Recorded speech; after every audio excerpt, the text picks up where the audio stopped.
Class എന്നൊക്കെ പറഞ്ഞാൽ പക്കാ ക്ലാസ്. ഇതായിരുന്നു ഗുജറാത്തിന്റെ പ്ലേ.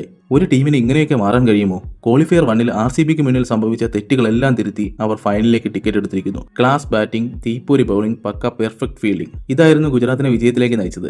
രാജസ്ഥാൻ മുന്നോട്ട് വെച്ച 215 റൺസ് വിജയലക്ഷ്യം എത്ര അനായാസമായാണ് ഗുജറാത്ത് മറികടന്നത്. ഇങ്ങനെ കളിച്ചാൽ ഫൈനലിൽ RCBയെ വീഴ്ത്തി GT കപ്പടിക്കുമോ? പ്രഡിക്ഷൻ കമന്റ് ബോക്സിൽ പറഞ്ഞോളൂ. ഇനി നമുക്ക് GTയുടെ വിജയത്തിന് പിന്നിലെ ആ കാരണങ്ങളൊന്നും നോക്കാം. 215 എന്നൊരു വലിയ ടോട്ടൽ ചേസ് ചെയ്യുന്ന ഒരു ടെൻഷനും ഇല്ലാതെയാണ് ഗില്ലും സായി സുദർശനും ബാറ്റ് വീശി തുടങ്ങിയത്.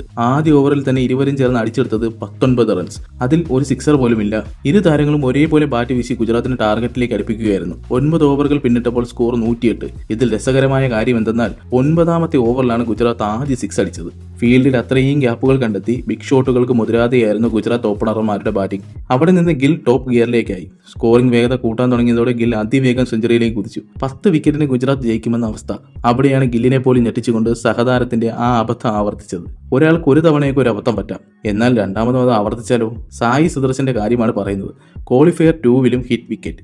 ഇതിനു മുന്നേ ഇതേ സാഹചര്യത്തിൽ ക്വാളിഫയർ 1-ൽ സായി പുറത്തായിരുന്നു. ഗില്ല് പോലും നിരാശനായി ഗ്രൗണ്ടിലിരുന്നു. ക്രിക്കറ്റിനെ സ്നേഹിക്കുന്നവർ തലയിൽ കൈവച്ച നിമിഷമായിരുന്നു അത്. 32 ബോളിൽ 58 റൺസ് നേടി സായി സുദർശൻ മടങ്ങുമ്പോൾ GT സ്കോർ 167-1. അവിടെ നിന്ന് ബൗണ്ടറി നേടി ഗില്ലിന്റെ സെഞ്ചുറി. തൊട്ടടുത്ത ഓവറിൽ ആർച്ചറിന് മുന്നിൽ 53 ബോളിൽ 104 റൺസ് നേടിയ ഗിൽ വീണു. അപ്പോഴേക്കും സ്കോർ 15 ഓവറിൽ 182. ഗുജറാത്ത് ജയം ഏതാണ്ട് ഉറപ്പിച്ചു കഴിഞ്ഞിരുന്നു. അപ്പോൾ പിന്നാലെ എത്തിയ ബട്ട്ലറും വാഷിംഗ്ടൺ സുന്ദറും രാഹുൽ തെവാട്ടിയും കൂടി ചേർന്ന് ഗുജറാത്തിനെ അനായാസം വിജയത്തിലേക്ക് എത്തിച്ചു. 8 ബോൾ ബാക്കി നിർത്തി 7 വിക്കറ്റിനാണ് ഗുജറാത്തിന്റെ ജയം. ഒരുപക്ഷെ സായുമായുള്ള കൂട്ടുകെട്ട് തകർന്നില്ലായിരുന്നുവെങ്കിൽ ഗുജറാത്ത് 10 വിക്കറ്റിന് ജയിക്കുമായിരുന്നു. ഗുജറാത്തിനെ ഫൈനലിലേക്ക് എത്തിച്ചത് അവരുടെ അച്ചടക്കത്തോടെയുള്ള പ്രകടനം കൂടിയാണ്. കഴിഞ്ഞ കളിയിലെ പ്രധാന പ്രശ്നം മോശം ഫീൽഡിംഗ് ആയിരുന്നു. മിസ് ഫീൽഡിംഗും ക്യാച്ച് ഡ്രോപ്പുകളും കൊണ്ട് RCBയുമായുള്ള കളി കൈവിട്ടെങ്കിൽ ഇത്തവണ അച്ചടക്കത്തോടെയുള്ള ഫീൽഡിംഗ് അവരെ ഫൈനലിൽ എത്തിച്ചു. ഇതുകൂടാതെ ബൌളിംഗിലെ മെച്ചപ്പെടലും അവർക്ക് മുൻതൂക്കം നൽകി.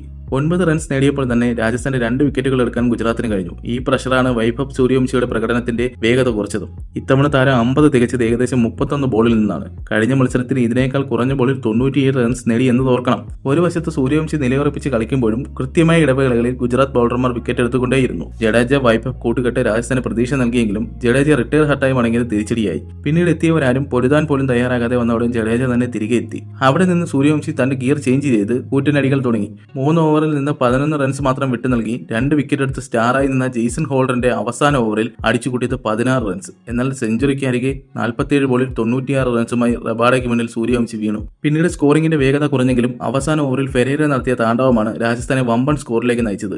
വെറും 11 പന്തിൽ 38 റൺസ്. ഇതോടെ രാജസ്ഥാൻ റോയൽസ് 20 ഓവറിൽ 6 വിക്കറ്റ് നഷ്ടത്തിൽ 214 റൺസ് എന്ന കൂറ്റൻ സ്കോർ പടുത്തുയർത്തി. പരിക്കേറ്റിട്ടും കളി തുടർന്ന ജഡേജ 35 ബോളിൽ 45 റൺസ് നേടി. ഇതിനിടെ സൂര്യവംശിയുടെ ഹെൽമെറ്റിൽ റബാഡയുടെ ഷോർട്ട് ബോൾ പതിച്ചപ്പോൾ ഓടിയെത്തിയ സിറാജ് ക്രിക്കറ്റ് ഒരു ജെന്റിൽമാൻസ് ഗെയിമാണെന്ന് ഒന്നുകൂടി തെളിയിച്ചു. മികച്ച സ്കോർ ഉണ്ടായിട്ടും അതിന്റെ സമ്മർദ്ദം ഗുജറാത്തിന് മേൽ നൽകാൻ കഴിയാതിരുന്നതാണ് രാജസ്ഥാനെ പരാജയത്തിലേക്ക് തള്ളിവിട്ടത്. ഇതിൽ പ്രധാനം ഓപ്പണിംഗ് പാർട്ണർഷിപ്പ് തകർക്കാനാകാത്തതുമാണ്. ഇതിനു പുറമെ ഫീൽഡിംഗ് പ്ലേസ്മെന്റിലെ പ്രശ്നങ്ങളും ഗുജറാത്തിന് കാര്യങ്ങൾ എളുപ്പമാക്കി. ഇത് മുതലെടുത്ത് കൃത്യമായ ഗ്യാപ്പുകൾ കണ്ടെത്തി ഗിൽ ബൗണ്ടറികൾ നേടുന്നത് നമ്മൾ കണ്ടതാണ്. ഗുജറാത്ത് ടൈറ്റൻസ് അവരെ എഴുതിത്തള്ളാൻ ആർക്കും കഴിയില്ല. ശുഭ്മാൻ ഗിൽ എന്ന റൺ മെഷീൻ ഫോമിലേക്ക് ഉയർന്നാൽ പിന്നെ ബൗളർമാർക്ക് എന്ത് ചെയ്യാൻ കഴിയും? പക്ഷേ ഫൈനലിൽ അവരെ കാത്തിരിക്കുന്നത് കിങ്ങും കൂട്ടരുമാണ്. പക വീട്ടുമോ അതോ അടിയറവ് വയ്ക്കുമോ?